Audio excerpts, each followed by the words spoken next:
কে আসে আসে কি মৌলা পিয়ার বান্দার দিলি খুলিয়া দান করিতে হেলা তোমরা করিও না। আল্লাহর কাছে আমি মানত করছিনু, আমার যদি ওই ডিলটা হয়ে যায় তাহলে একটা অন্ধ ফকিরও 5,000 টাকা দান কর্ম। আল্লাহর রহমতে ডিলটা আমার হয়ে গেছে। এখন এই 5,000 টাকা একটা অন্ধ ফকিরক দেওয়া লাগবে। এই এলাকাত অন্ধ ফকির কি আছে খুঁজে দেখি। টিভির তো অ্যাডভার্টাইজ দেখলাম এ দেশত বলে আর কোনো ফকির মিসকিন নাই। জীবনে কোনোদিন আমি রাস্তাত হাঁটি না, আজকে গাড়ি ছেড়ে এই ফকির খোঁজার মিশনে হাঁটিচ্ছি, একটা ফকিরও চোখের সামনে পড়িচ্ছে না, তাও আবার লাগবে আমার অন্ধ ফকির।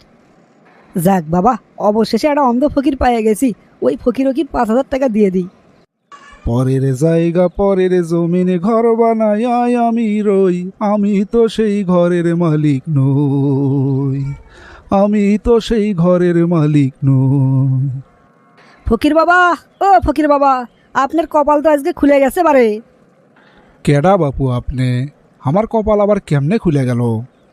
কপাল খোলেনি তা কি, আমি একজন অন্ধ ফকিরক 5,000 টাকা আজকে দান কর্ম, আর আপনি আমার চোখের সামনে বলেন আপনি সেই সৌভাগ্য লোক। আপনি আমার এই 5,000 টাকাটা নেন তো। কি করছেন বাবা? 5,000 টাকা আপনি হামাক দান করবেন? মানুষ 5 টাকা 10 টাকাই দিবের চায় না, আর আপনি 5,000 টাকা হামাক দেবেন? আরে ফকির বাবা, সেটা বিরাট কাহিনী, আপনারা তো শোনা লাগবার লয়। আপনি টাকাটা নেন তো, আমার মেলা কাম আছে। আপনি 5,000 টাকা দেবেন, এটা তো আমার জন্য বিরাট খুশির ব্যাপার। কিন্তু বাবা, আমি যে দান নেওয়ার আগে 3টে প্রশ্ন করি, এই 3টে প্রশ্নের উত্তর যদি আমার পছন্দ না হয় তাহলে যে আমি কারো কাছ থেকে দান লই নে। আপনি কি আমার 3টে প্রশ্নের উত্তর দিবেন?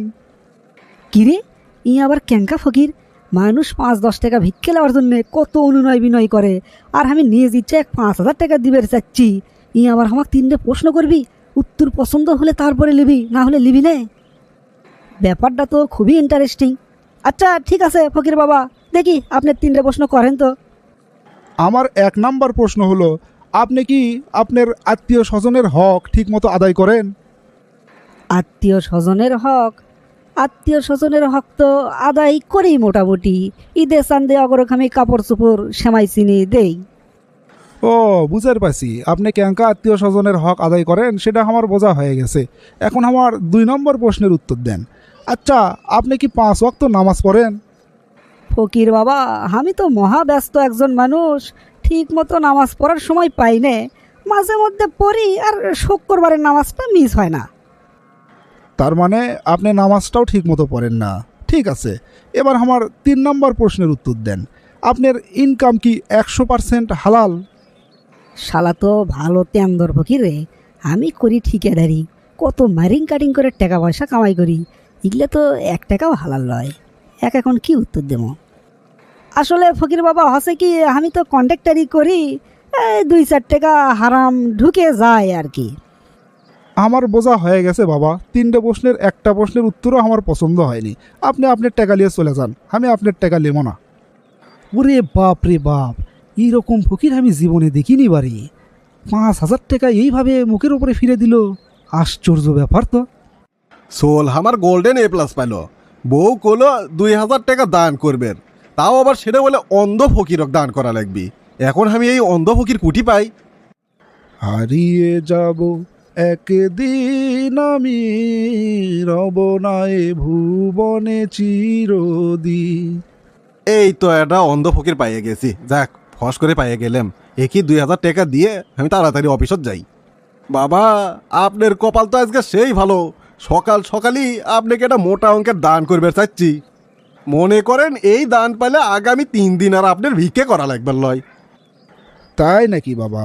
কিন্তু আমি যে দান নেওয়ার আগে 3টে প্রশ্ন করি, সেই 3টে প্রশ্নের উত্তর যদি আমার পছন্দ না হয় তাহলে তো আমি তার দান লই নে। তুমি কি আমার 3টে প্রশ্নের উত্তর দিবা? আশ্চর্য ব্যাপার, ফকির ভিক্ষে নেওয়ার আগে 3টে প্রশ্ন করবি, উত্তর পছন্দ না হলে ভিক্ষেই দিবি রে? ই আবার ক্যাঙ্কা ফকির। ঘটনাটা তো খুব ইন্টারেস্টিং মনে হচ্ছে। ঠিক আছে ফকির বাবা, আপনি প্রশ্ন করেন। আমার 1 নাম্বার প্রশ্ন হচ্ছে, আপনি কি আত্মীয় স্বজনের হক ঠিকমতো আদায় করেন? এই কাম সারছে রে ফকির বাবা, আমার আত্মীয় স্বজন তো সব দূরে দূরে থাকে, অর্গের সাথে তো ঠিক মতো দেখাই হয় না। আগে তাও বছর বছর ঈদ করবে যাচ্ছিল গ্রামত, যাই না দেখা হচ্ছিল। এখন বউ চলতো সেটাও যাবার চায় না, তা দিন যে দেখা হচ্ছে সেটাও তো মনে নাই। বুঝের পাইছি। এবার দ্বিতীয় প্রশ্নের উত্তর দেন, আপনি কি 5 ওয়াক্ত নামাজ পড়েন? আসলে আমি একটা বড় অফিসের ইঞ্জিনিয়ার, তো কাজের চাপে নামাজের সময়ই বার করে পাই না। তবে জুম্মর নামাজ পড়ি, ছুটির দিন তো। বুঝের পাইছি। এবার তাহলে 3 নম্বর প্রশ্নের উত্তরটা দেন, আপনার ইনকাম কি 100% হালাল? আমি একটা বড় অফিসের ইঞ্জিনিয়ার, বিল টিল পাস করবে গেলে তো অল্পে না এদিক সেদিক হয়েই যায়।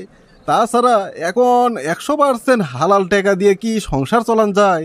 আপনিই কোন ফকির বাবা। ঠিক আছে, আমার 3টে প্রশ্ন ধরা শেষ, আপনার উত্তর দেওয়াও শেষ। তবে আমার একটা উত্তরও পছন্দ হয়নি, দুঃখিত। আপনার দান আমি লিবার পাবো না বাবা, আপনি অন্য কাউকে দেওয়ার চেষ্টা করেন। আলাই কামটা করলো কি, 2000 টাকা ইনকে করে ফেরত দিল। ইনকে ফকিরও আছে এই দুনিয়াত। রমজান মাসত তো মেলা ব্যবসা করছি, তবে এইবারের লাগান এত লাভ আগে কোনোবার হয়নি।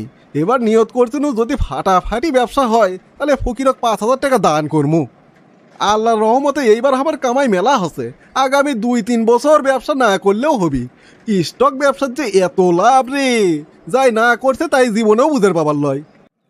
কত জানাজার পড়েছি নামাজ, দিয়েছি কত কবর।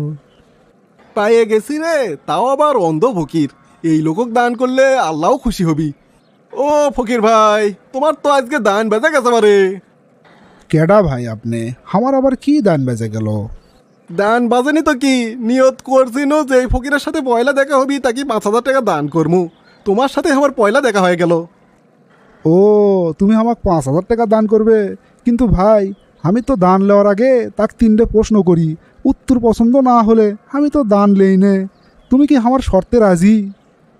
ফকিরের ভাগ্যা দেখে আর বাঁচি নে, ভিক্ষে লিবি তার নাকি আবার প্রশ্ন করবি, উত্তর পছন্দ হওয়া লাগবি। ঠিক আছে লাও, প্রশ্ন করো, যেহেতু তোমার সাথে পয়লা দেখা হচ্ছে। দেখি তোমার প্রশ্নগুলো কি। আমার 1 নম্বর প্রশ্ন হলো, তুমি কি আত্মীয় স্বজনের হক ঠিক মতো আদায় করো? শালাই ফকির কয় কি, আত্মীয় স্বজনের সম্পত্তি মেরেই আমি আজ এত টাকা পয়সা আলা হচ্ছি, আবার তারকে নাকি হক আদায় করবো? না না, আমি কোনো আত্মীয় স্বজনের হক আদায় করি না। আত্মীয় স্বজনক দিবার গেলে কি টাকা আলা হওয়া যাবি মিয়া? তুমি যে কি কও। ঠিক আছে, তাহলে আমার 2 নম্বর প্রশ্নের উত্তর দাও তো, তুমি কি 5 ওয়াক্ত নামাজ পড়ো? যে ব্যস্ত ব্যবসা আমার, নামাজ পড়বো কেমনে? তোমার কি কোনো আক্কেল জ্ঞান আছে? নামাজ পড়বি জায়গায় কোনো কাজ কাম নাই, বেকার তারা। এবার আমার 3 নম্বর প্রশ্নের উত্তর দাও তো, আচ্ছা তোমার ইনকামগুলো কি 100% হালাল? হালাল হারাম বুঝি নে, আমি স্টক ব্যবসা করি, সুযোগ মতো দাম বেড়ে দেই। মুন্সিরা তো কয় এললে বলে হালাল নয়। ঠিক আছে ভাই, আমার উত্তর দেওয়া শেষ। তবে আমি তোমার দান লিবের পাচ্ছি না, তুমি দেখো অন্য কাকো দিবের পাও কিনা। ফকিরের ভাব দেখে বাঁচি নে, বুঝের বাঁচি আমি, তুই শালা এই জন্যই ফকির। কি ব্যাপার ভাই, আমি মেলা কোন ধরে দেখিচ্ছি মানুষে তোমাক 5000 2000 করে দান করবে চাচ্ছে, তুমি কারো দানই লিচ্ছ না, প্রশ্ন করিচ্ছ, উত্তর শুনে এটাও পছন্দ হচ্ছে না। ঘটনা কি ভাই?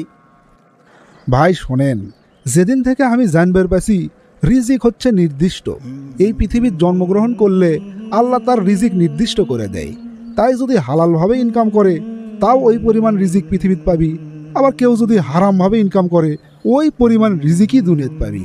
তার 1 পয়সা বেশিও লয় কমও লয়।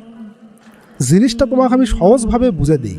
মনে করো আজকের দিনত আমার কপালে 500 টাকা লেখা আছে যে আমি ভিক্ষে পাবো। এখন এটা যদি আমি হালালভাবে চেষ্টা করি তাও 500ই পাবো, আবার অবৈধভাবে ছলচাতুরি করে চেষ্টা করি তাও ওই 500 টাকাই পাবো। তাহলে এখন তুমি আমাকে কও, কোন দুঃখে আমি হারাম টাকার থেকে দান নেবো? কোনো দরকার আছে আমার? আল্লাহ যদি আমাক হারাম টাকা নেওয়ার কারণে ধরে বসে তখন আমি কি জবাব দেবো? এমনি আমি অন্ধ মানুষ, কোনো কাজ কাম করবার পারি নে, মানুষের দয়ার উপরই বেঁচে থাকি। ও এই তালে ঘটনা, এখন আমি বুঝতে পারছি ভাই। তুমি ঠিকই কছো ভাই, আমি মানুষক প্রতারণা করে ভিক্ষে লেই, কিন্তু আমার তো চাহিদা কোনোদিনও মেটে না, আর আমি জীবনে এই কাম করবো না ভাই। একজন ফকির হয়ে বুঝলো এই পৃথিবীর রিজিক নির্দিষ্ট, হালাল উপায়ে কামাই করলেও যে পরিমাণ আসবি, হারাম উপায়ে কামাই করলে ওই পরিমাণই আসবি। আর আমি শিক্ষিত লোক হয়ে এটা বুঝলাম না, হারাম উপায়ে কামাই করবে গেলে কত রকমের টেনশনে থাকা লাগে। আবার পরকালেও শাস্তি হবি। না ভাই, আমি আর জীবনে এই কাম করবো না। এই অন্ধ ফকিরটা তো ঠিকই কছে। মুই একটা মূর্খ লোক হয়ে যে জিনিসটা বুঝতে পারলো। আমরা এত বড় শিক্ষিত হয়ে আমাদের মাথাতে এই জিনিস কোনোদিন ঢোকেনি। তবা তবা, আর কোনোদিন আমি হারাম পথে ইনকাম করবো না ভাই। 70 টাকা অবৈধ ইনকাম করছি, সব আমি মানুষের মধ্যে বিলে দেবো। আল্লাহ তুমি আমাকে মাফ করে দিও। একজন ফকিরের কাছে আমি আজকে যে শিক্ষাটা পাইলাম, সারা জীবনে কারো কাছে আমি এই শিক্ষাটা পাইনি। আর কোনোদিন আমি এই স্টক ব্যবসা করবো না, হালাল উপায়ে ব্যবসা করবো, তাতে আল্লাহ যা দিবি তাতে আমি খুশি থাকবো।